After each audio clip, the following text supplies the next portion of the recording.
Now, to forbear forever so little of iris frieze and lily orangans, concerning the genesis of Harold or Humphrey Chimpton's occupational agnomen, we are back in the pre-surnames Proto-Marith period, of course, just when Enos chalked hall traps, and discarding once for all those theories from older sources, which would link him back with such pivotal ancestors as the Glues, the Gravies, the Northeasts, the Anchors and the Earwickers of Sidlesham in the 100 of manhood, or proclaim him offsprout of Vikings who had founded Wapentake and settled him in Herrick or Eric.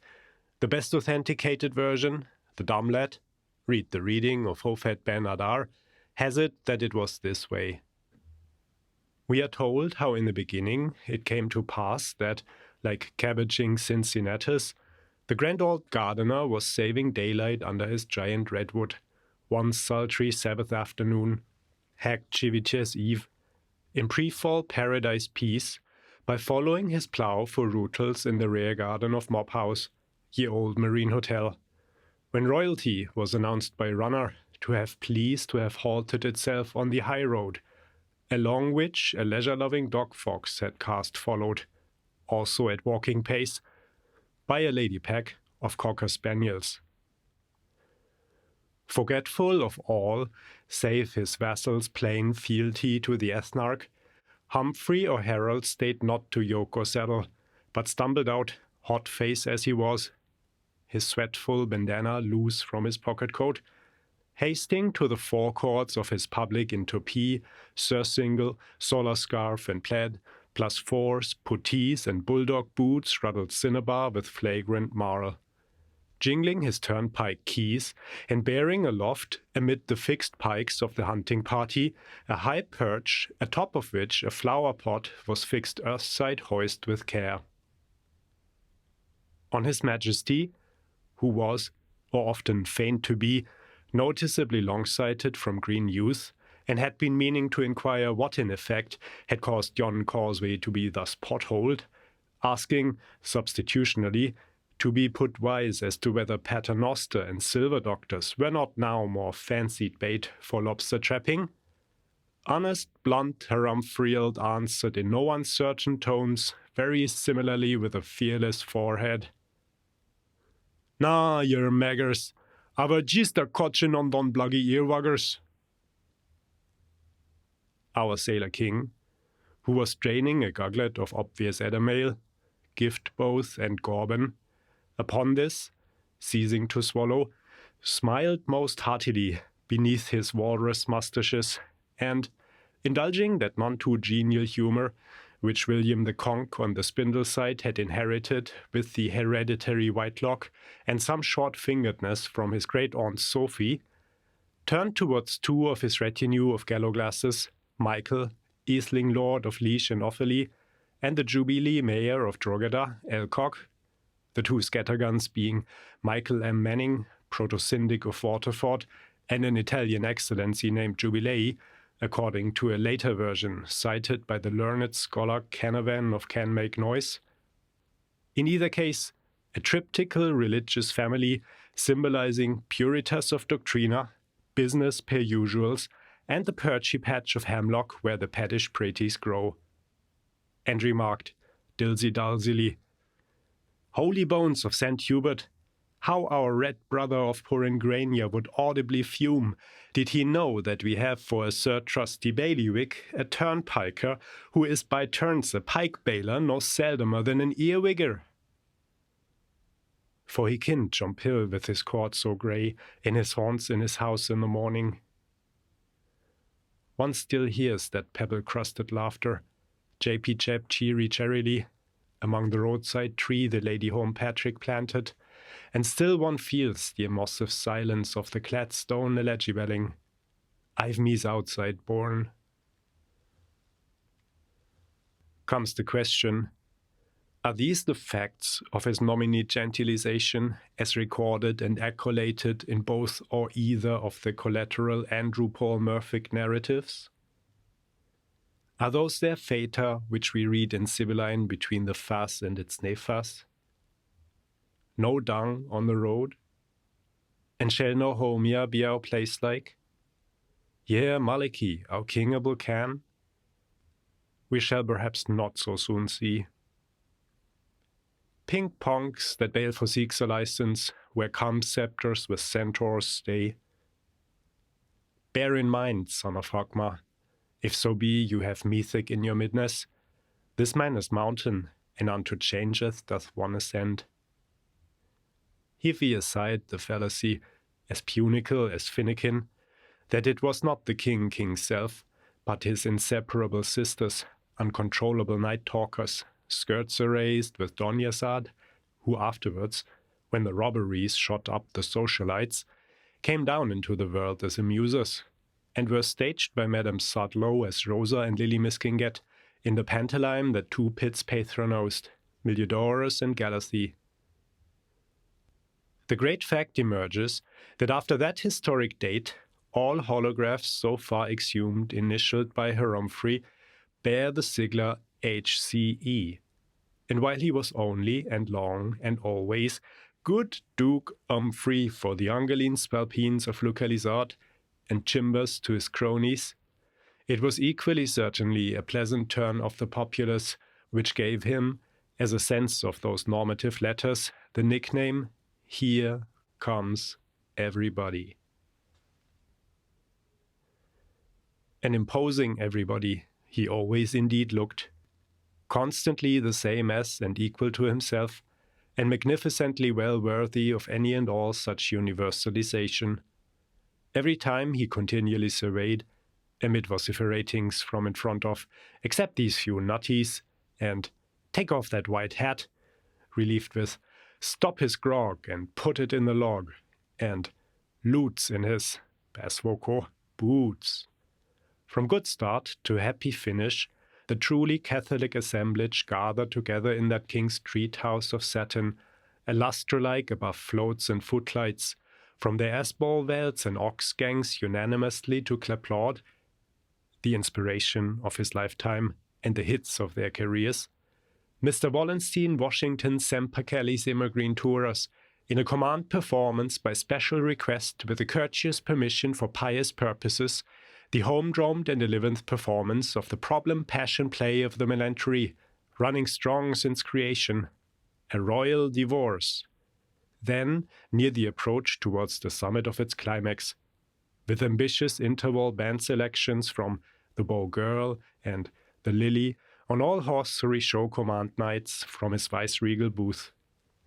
His Barcelona is sealing there a cuckoo's bit less eminent than the red ritual hoods of McCabe and Cullen, where, a veritable Napoleon the Ents, our world stage's practical joke piece and retired Kekeltico comedian in his own wise, this folk's forefather all of the time sat, having the entirety of his house about him, with the invariable broad-stretched kerchief cooling his whole neck, nape, and shoulder blades, and in a wardrobe-paneled tuxedo completely thrown back from a shirt well entitled a swallow all, on every point far outstarching the laundered claw hammers and marble-topped highboys of the pit stalls in early amphitheatre. The piece was this: look at the lamps. The cast was thus: see under the clock. Ladies' circle, cloaks may be left. Pit, promer, and parterre, standing room only. Habituels conspicuously emergent. A baser meaning has been read into these characters, the literal sense of which decency can safely scarcely hint. It has been blurtingly bruited by certain wisecrackers, the stinks of Mahorat are in the night plots of the morning, that he suffered from a vile disease. Asthma, unmanner them. To such a suggestion, the one self-respecting answer is to affirm that there are certain statements which ought not to be, and one should like to hope to be able to add, ought not to be allowed to be made. Nor have his detractors, who, an imperfectly warm-blooded race, apparently conceive him as a great white caterpillar, capable of any and every enormity in the calendar recorded to the discredit of the Duke and Kellycack families, mended their case by insinuating that, alternatively, he lay at one time under the ludicrous imputation of annoying Welsh Fusiliers in the People's Park. Hey, hey, hey! Hock, hock, hock! Fawn and Flora on the Lee love that little old jock. To anyone who knew and loved the Christ-likeness of the big, clean-minded giant H.C.E. Wicker throughout his excellency-long vice-fregal existence, the mere suggestion of him as a lust-sleuth nosing for trouble in a booby trap rings particularly preposterous. Truth, be it on profit, compels one to add that there is said to have been quondam, pfuit, pfuit, some case of the kind implicating, it is interdom believed, a quidam. If he did not exist, it would be necessary quoniam to invent him. About that time stambling around dumbling in leaky sneakers with his Tark record, who has remained topantically anonymous, but let us view him Abdallah Gamelaksarski, was, it is stated, posted at Mellons at the instance of watch warriors of the Vigilance Committee, and years afterwards, cries one even greater, Ibid, a commander of the frightful, seemingly unto such as were Salhan sated, dropped head, fiat, fiat, waiting his first of the month fruit's turn for that chop-pack cabex alicubi on the old house for the charge-hard, Rosh Haddocks off Hawkins Street. Lo, you blondie liar, Gob's seen you in the market-place, and she what's eateth at home defileth these spoils. There's a cap full of bash indeed in the omer of that meal. Slander, let it lie its flattest, has never been able to convict our good and great and no ordinary Southron Ewicker, that homogeneous man, as a pious author calls him, of any graver impropriety than that, advanced by some woodwards or regarders, who did not dare deny the showmers that they had, chin-tat, chin-tam, chin-chin-taffet, that day consumed their soul of the corn, of having behaved with an ungentlemanski immodus opposite a pair of dainty maidservants in the swooth of the rushy hollow whither, or so the two gown and pinners pleaded, Dame Nature in all innocency had spontaneously, and about the same hour of the eventide, sent them both, but whose published combinations of Silken Lane testimonies are, where not dubiously pure, visibly divergent, as warped from webbed, on minor points touching the intimate nature of this, a first offence in verto venison, which was admittedly an incautious, but, at its wildest, a partial exposure with such attenuating circumstances, Garthen getteth green where soakman rideth girling, as an abnormal sense within summer, and, Jesus Rosa Sharon, a ripe occasion to provoke it. We can't do without them. Wives, rush to the rest gowns. Offman will toman while led is the lull. Sessit so cadam, willa pleach, walla pluck. Fick up for flesh knowledge, el mundo off, old flan. If she's a Lilith, pull early. Pauline, allow. And male as a bushed, keep black, keep black. Guiltless of much laid to him he was clearly, for so once at least he clearly, and with still a trace of his erstwhile burr, expressed himself as being, and hence it has been received of us that it is true. They tell the story, an amalgam as absorbing as calcium chlorides and hydrophobe sponges could make it, how one happy go-gusty Ides of April morning, the anniversary, as it fell out, of his first assumption of his birthday suit, and writes in appurtenance to the confusioning of human races, ages and ages after the alleged misdemeanor, when the tried friend of all creation, Tigerwood Roadstaff to his stay, was billowing across the wide expanse of our greatest park, in his caoutchouc kepi and great belt, and Heidensex, and his Blaufunks Fastien and Ironsides jackboots and Bagafett gaiters and his rubberized Inverness, he met a cat with a pipe. The latter, the luciferant, not the aureolate, who, the odds are, is still berting dagabout in the same straw bamer, carrying his overcoat under his shoulder, sheepside out, so as to look more like a comfrey gentleman, and signing the pledge as gaily as you please, hardily accosted him with, "Ginna store tool and you meet dinner rousel, Finn?" A nice how do you do in pool black at the time, as some of our old dazers may still tremblingly recall. To ask, could he tell him how much o'clock it was that the clock struck? Had he any idea by O'Cock's luck, as his watch was Brady's? Hesitancy was clearly to be evitated. Execration as cleverly to be oniswad.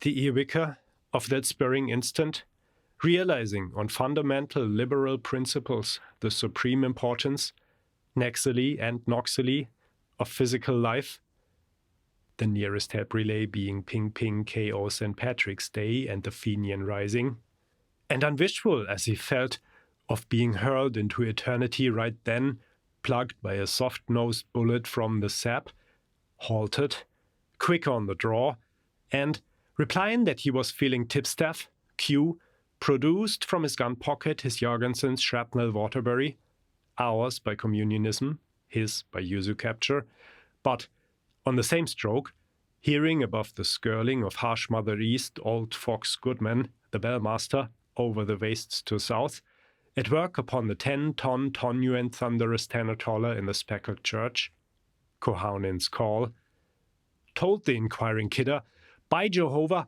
it was 12 of 'em sidereal and tankard time," adding but all, as he bended deeply, with smoked sardinish breath, to give more ponders to the copper stick he presented.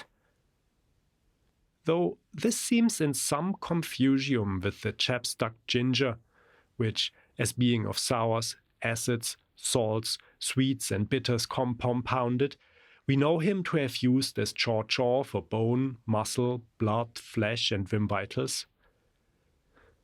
That whereas the accusation against them had been made, what was well known in high quarters, as was stated in Morgan's Post, by a creature in human form who was quite beneath par and several degrees lower than your triple-hydred snake. In greater support of his word, it, quaint anticipation of a famous phrase, has been reconstricted out of oral style into the verbal for all time, with ritual rhythmics, inquiritory quietude, and to some instruct from successive accounts by Noah Webster in the redaction known as the Sayings Attributive of H.C.E. Wicker, price 1 shillings, post dots free. The flaxen Gygas tapped his chronometrum drum and, now standing full erect above the ambidjacent floodplain, scene of its happenings, with one Berlin gauntlet chop stuck in the huff of his elbow, by ancientest sign law his gesture meaning "he," pointed at an angle of 32 degrees towards his Duc de Fer's overgrown milestone as the fellow to his gauge, and after a ready present pause, averred with solemn emotion's fire, "Shake, comrade. Me only, them 5 ones, he is equal combat. I have one straight.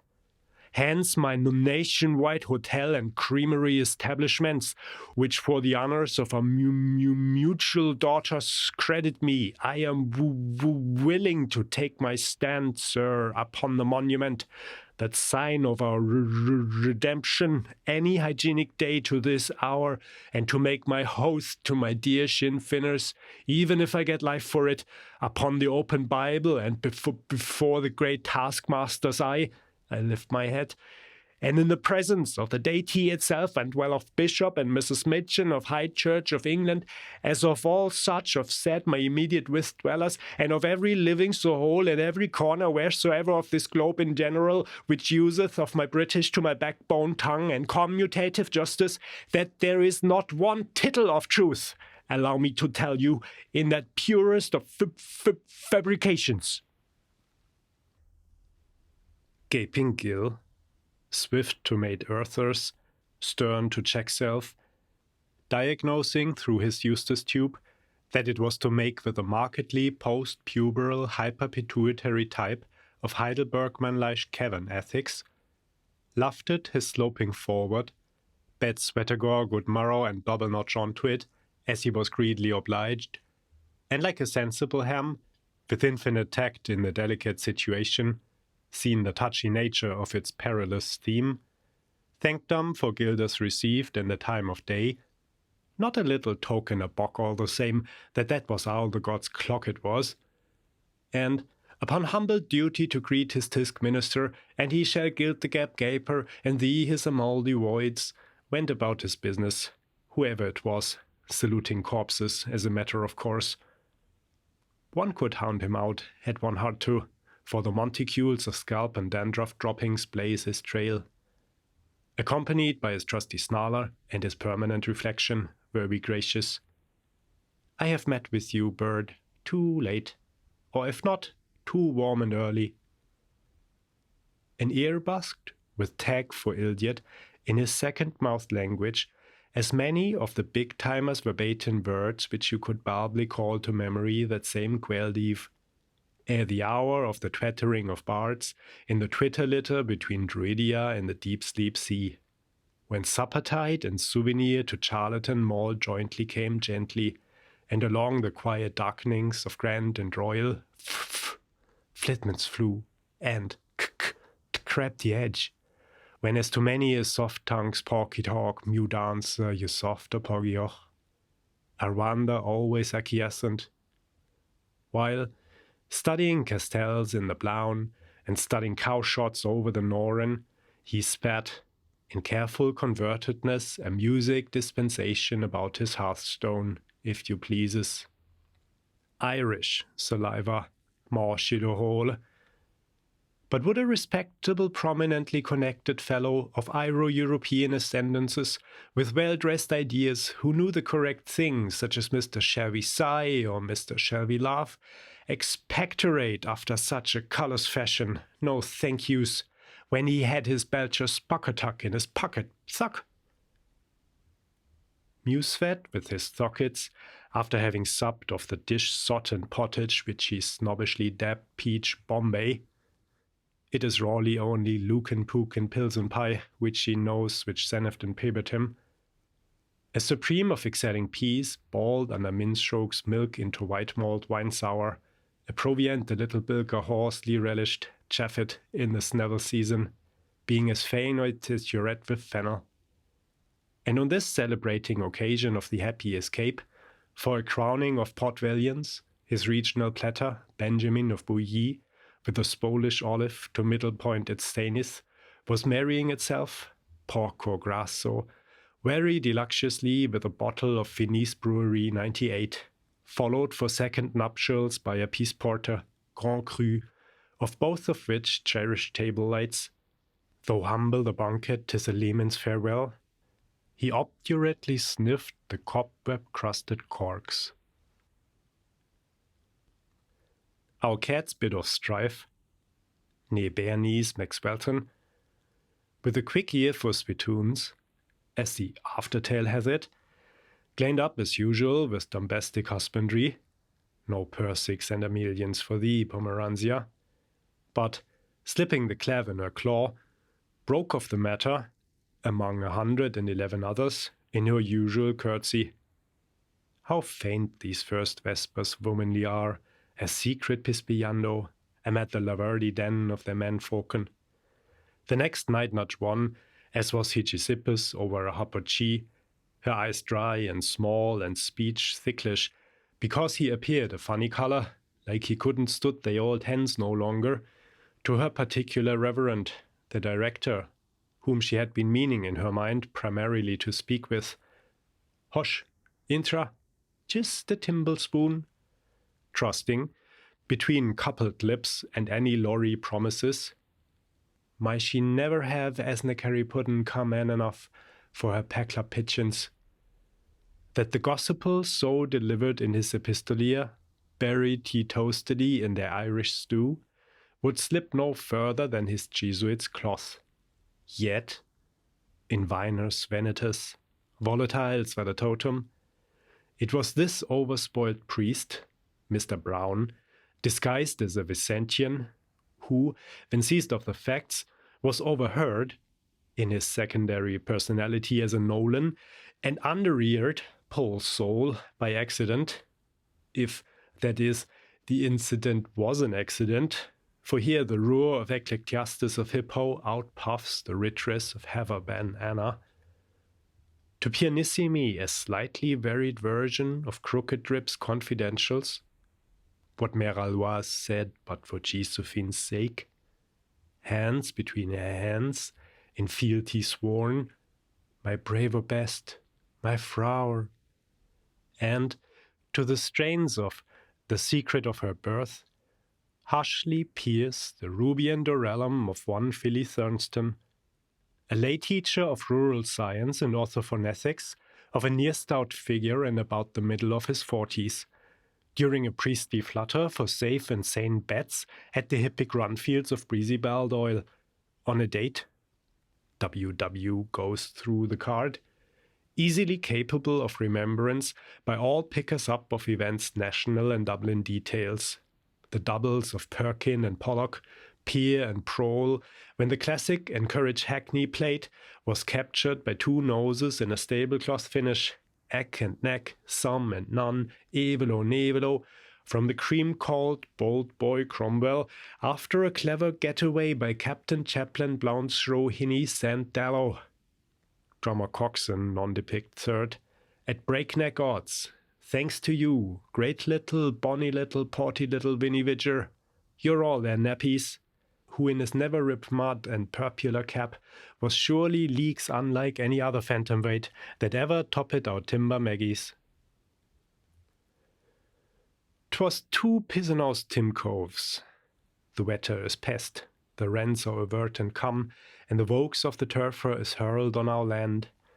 Of the name of Treacle Tom, as was just out of pop, following the theft of a leg of Kehoe, Donnelly and Pakenham's finished pork, and his own blood and milk brother Frisky Shorty. He was, to be exquisitely punctilious about them, both Shorty and Frisky, a tipster come of the hulks, both of them awful poor. What was out on the bum around for an oofbird game, for a Jimmy O'Goblin or a small thicken, as chanced, while the sea force was making the colleen ball, to earwig their own hears, the passon and the motor clubber make use of his law language, et so on, touching the case of Mr. Adams, what was in all the Sundays about it, which he was rubbing noses with, and having a gurgle of his own, along of the butty bloke in the specs. This Treacle Tom, to whom reference has been made, had been absent from his usual wild and woolly haunts in the land of counties capellines for some time previous to that. He was, in fact, in the habit of frequenting common lodging-houses, where he slept in a nude state, hail fellow with meth, in strange men's cots. But on race night, blotto after divers tots of hellfire, Red Biddy, Bulldog, Blue Ruin and Creeping Jenny, Englander in choicest herbage, supplied by the duck and doggies, the galloping primrose, Bridget Brewster's, the cock, the postboy's horn, the little old man's, and, all's well that aims well, the cup and the stirrup, he sought his well-warmed Liababo bed in a housing room, abide with one another, at block WW. Why didn't he back it? Pump Court, the Liberties, and, what with Malta Puke on Volta Puke, resnored alcoherently to the burden of I come, my horse delayed, num num, the substance of the tale of the evangelical Buzzy and the Rosenurban, the girls, he would keep calling them, for the collarette and skirt, the sunbonnet and carnation. In parts, it seemed he was before the Iades of Martyrs, or other whales the thirds of fossil years, he having behan with Katja when Lavinia's had her mansleys to sea in a pump ship doodly show, whereat he was looking for fight niggers with wild roarses. Oft in the chilly night, the metagonistic, the epic thalamorous, during uneasy slumber, in their hearings, of a small and stony broke cash draper's ex-executive, Peter Cloran, discharged, O'Mara, an ex-private secretary of no fixed abode, locally known as Mildew Lisa, who had passed several nights, funnish enough, in a doorway under the blankets of homelessness on the bunk of Iceland, pillowed upon the stone of destiny, colder than man's knee or woman's breast, and Hosty, no slouch of a name, an ill-starred beach busker who, sans routy and sans scrapey, suspicioning as how he was sitting on a toadstool on the verge of self-abyss, most starved, with melancholia over everything in general, Night Berman, you served him with Nattigal's nano, had been towhead tossing on his shakedown, devising ways and manners of means of what he loved to evade a license, somehow or other in the nation getting hold of some chap's parabellum, in the hope of taking a wing sociable and lighting upon a side-wheel dive somewhere off the Dalkey down Leary and bleak rooty Trameline, where he could throw true and go and blow the sibicidal nepper off himself, for 2 bits to balditude in the peace and quietibus of a one sure-shot bottle, he after having been trying all he knew, with the lady's help of Madame Gristle, for upwards of 18 colanders to get out of Sir Patrick Dunn's, through Sir Humphrey Jervis's, and into the St. Kevin's bed in the Adelaide's hospitals. From these incurable Welleslays, among those uncarable Wellesdays, through Santiago by his cocklehead, good Lazar deliver us, without after having been able to jerry-wrangle it any sides. Lisa O'Devis and Rochemongan, who had so much in common, epipsychedically, if the phrase be permitted, hostis et odor in super petro perfractus, as an understood thing, slept their sleep of the swimborn in the one sweet undulant mother of tumblerbunks with Hosty, just how the shavers in the shaw, the yokels in the yotes, or, well, the wasters in the wild, and the bustling tweeny dawn of all works, mead of anthems, here we pant, had not been many jiffies, furbishing pot lids, door brasses, scholars' apple cheeks, and link boys' metals when, ash hopper-minded like no fella, he go make bacon breakfast longer white man, the rejuvenated busker, for after a good night's rave and rumble, and a Shinkham's top morning with his co-exes, he was not the same man, and his broad-awake bedroom suite, our boys, as our Byron called them, were up and a shuffle from the Hawk's home they love-named the Barrel, cross Eblin's chilled hamlet, their roots and restings on their then superficies curiously correspondent with those lines and puncta where our two-benny halfbenny metro many plumps below the Oberflag underrails and stations at this time of riding.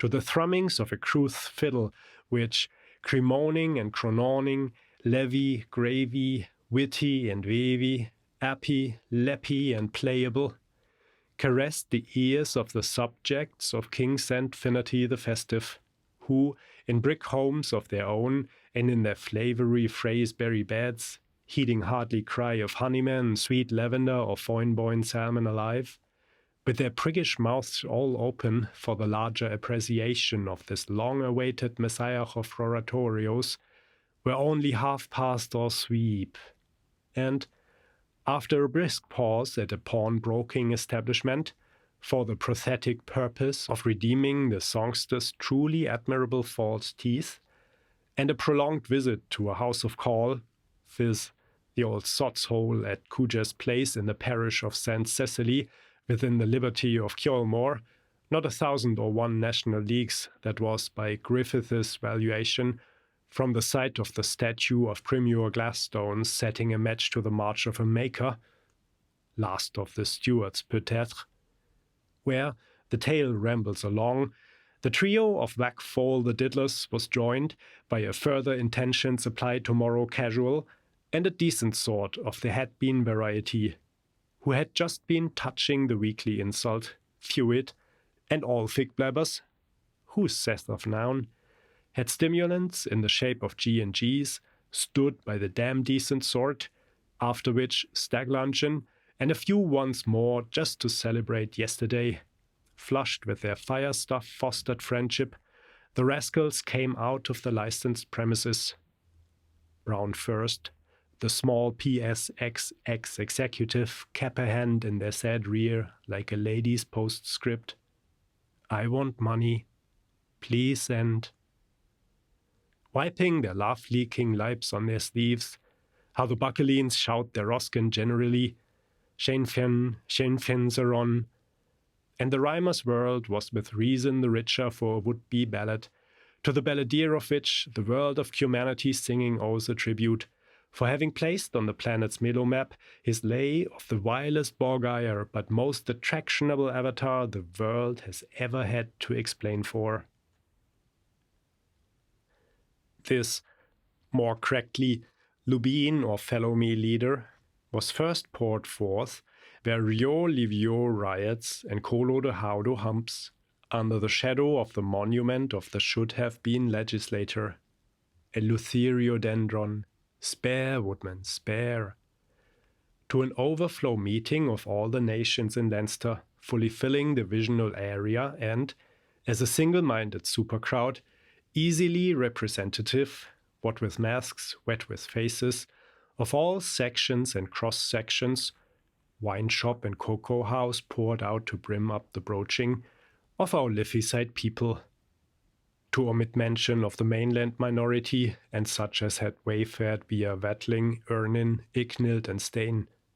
In chief a halted Cockney car with its quotal of Hartmouth hacks, a northern Tory, a southern Whig, an East Anglian chronicler and a Landwester Guardian. Ranging from slips of young Dublinos from Cutpurse Row, having nothing better to do than walk about with their hands in their knee pants, sucking airweckers, we duly said jumbo bricks, side by side with truant officers, 3 woolen balls and a poplin in search of a crust of pawn, to busy professional gentlemen, a brace of palesmen with Dundrearies nooning toward dailies, fresh from snipe hitting and mallard missing on Rutland Heath, exchanging cold sneers, mass-going ladies from Hume Street in their chairs, the bearers baited, some wandering hammerlegs out of the adjacent clover fields of Moss's Gardens, an oblate father from Skinner's Alley, bricklayers, a Fleming in Tabinet, Fumont, with spouse and dog, an aged hammersmith who had some chiselers by the hand, a bout of cudgel players, not a few sheep with the braxy, 2 blue-coat scholars, 4 broke gents out of Simpson's on the Rocks, a portly and a pert, still tassing turkey, coffee and orange shrub in Hickey store, Peter Pym and Paul Fry and then Elliot and Atkinson, suffering hell's delights from the blains of their annuitants' acorns, not forgetting a deuce of Diana's ridey for the hunt, a particularist prebendary pondering on the Roman Easter, the Tonga question and Greek uniates, plunkum, a lace-lapped head or 2 or 3 or 4 from a window, and so on down to a few good old souls who, as they were juiced after taking their pledge over at the uncle's place, were evidently under the spell of liquor from the wake of Terry the tailor. A fair girl, a jolly poster boy thinking of 3 flagons and 1, a plumodrole, a half-sir from the Weaver's Almshouse who clings and chat clings to her, a whole damn's cloud-hued petticoat as child, as curio later, as couch O'Leary. The war arrow went round, so it did. A nation, once a gaze. And the ballad, in the Philibrine Trent-coped meter, affectioned by Tayosibo in his Casudas de Pulicinello Atahat, stamp-stampaded onto a slip of blanco weed and headed by an excessively rough and red woodcut, privately printed at the rhyme press of Delville, Soon fluttered its secret on white highway and brown byway, to the rose of the winds and the blue of the gales, from green archway to gold lattice, and from black hand to pink ear, village crying to village, through the 5 pussyfours of the United States of Scotia Picta. And he who denies it, may his hairs be rubbed in dirt. To the added strains, so peacy-fold, of His Majesty the flute, that one-crowned king of instruments, Pigot's purest, cello assoluto, which Mr. DeLacy, horn, anticipating a perfect downpour of plaudits among the rhapsods, piped out of his decent sword hat, looking still more like his Percival namesake, as men of Gaul noted. But before off to spot about, the snowy-crested curl amoist the leader's wild and molting hair, Dr. Hitchcock hoisted his fezzy fuzz at bludgeon's height, signum to his companions of the chalice for the loud fellow boys and silentium in curia. Our maypole once more where he rose of old, and the canto was chanted there, chorused and christened by the old toll gate, St. Anona's Street and Church. And around the land the ran it ran, and this is the ran that H.C.E. made. Spoken. Boils and cows, scarrets and pritchards, versified and piercified, may the trees we tale of live in stony. Here lines the refrains of. Some vote him Vike, some mote him Mike, some dub him Lin or Finn, while others hail him Lug, Bug, Dan, Lob, Lex, Lax, Gun or Gin.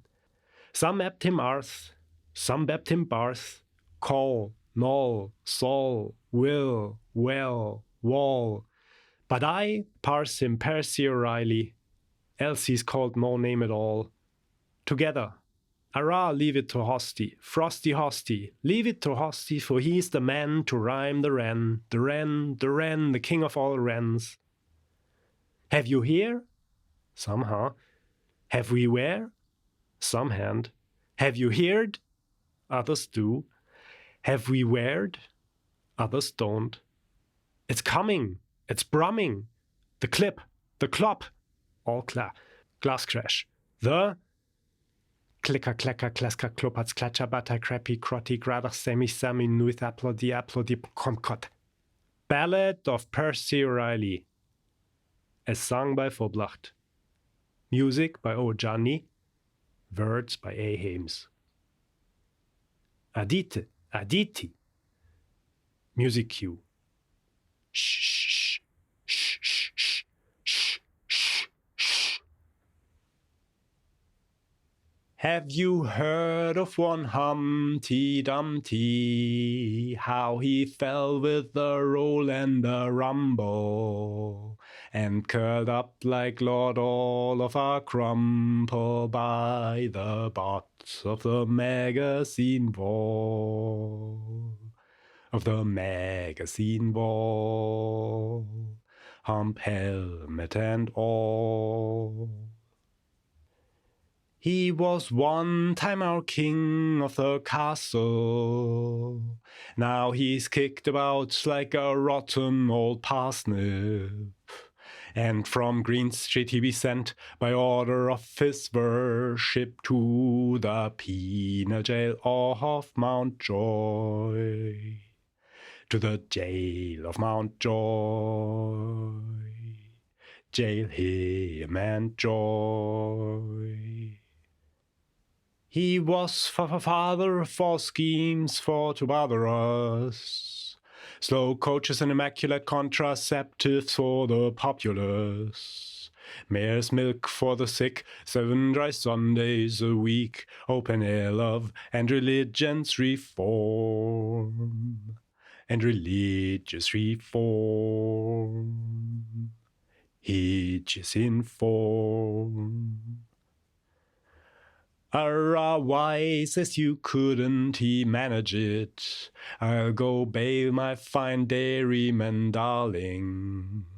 Like the bumping bull of the Cassidy's, all your butter is in your horns. His butter is in his horns.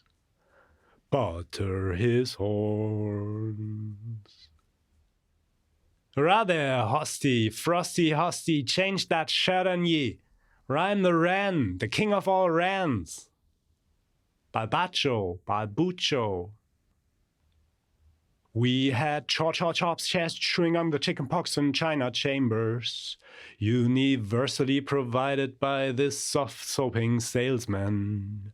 Small wonder he'll cheat everyone, our local lads nicknamed him when Chimpton first to hook the floor with his bucket shop store down Barkenbeck Lore. So snug he was in his hotel premises sumptuous, but soon we'll bonfire all his trash tricks and trumpery. And 'tis short till Sheriff plans he'll be winding up his unlimited company with the bailiff's bomb at the door. Bim bam at the door, then he'll bum no more.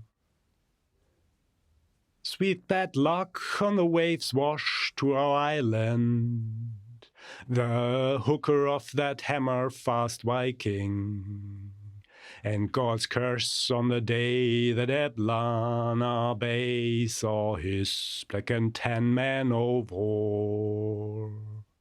So his man over on the harbor bar. Where from Rosspool by Cook and Hapensy Bows, Donnymas Capital, Wick and Weapon Fampany, Fingal, Magoscar, One Sign, Bargears, Boniface, Dogsmin, Gamelhole, Norvegicus, Moniker, Ogesear at Gamelhole, Norvegicus, Court, and Norwegian Camel Old Court. He is begone. Lift it, Husty, lift it, ye devil ye, up with the Wren, the rhyming Wren. It was during some fresh water garden pumping, or according to the nursing mirror while admiring the monkeys, that thou heavyweight heathen Humphrey made bold a maid to woo. What'll she do? The general lost her maiden loo. He ought to blush for himself, the old hay-headed philosopher, for to go and shove himself that way on top of her. Begob he's the crooks of the catalog of our antediluvial zoo. Messrs. Billing and Coo, Noah's larks good as new. He was jolten by Wellington's monument, our notorious hippopotamus, when some bugger let down the back trap of the omnibus, and he caught his death of Fusiliers, with his rent in his rears. Give him 6 years. 'Tis sore pity for his innocent poor children, but look out for his missus legitimate. When that fru gets a grip of all the earwicker, won't there be earwigs on the green? Big earwigs on the green, the largest ever you've seen. Sophocles, Shakespeare, Pseudo-Danto, Anonymosis. Then we'll have a free girls' band and mass meeting, for to sort the brave son of Scandinavary, and we'll bury him down in Oxman's town, along with the devil and Danes, with the deaf and dumb Danes, and all their remains. And not all the king's men or his horses will resurrect his corpus, for there's no true spell in Connacht or hell that's able to raise a Cain. That's able to raise a Cain.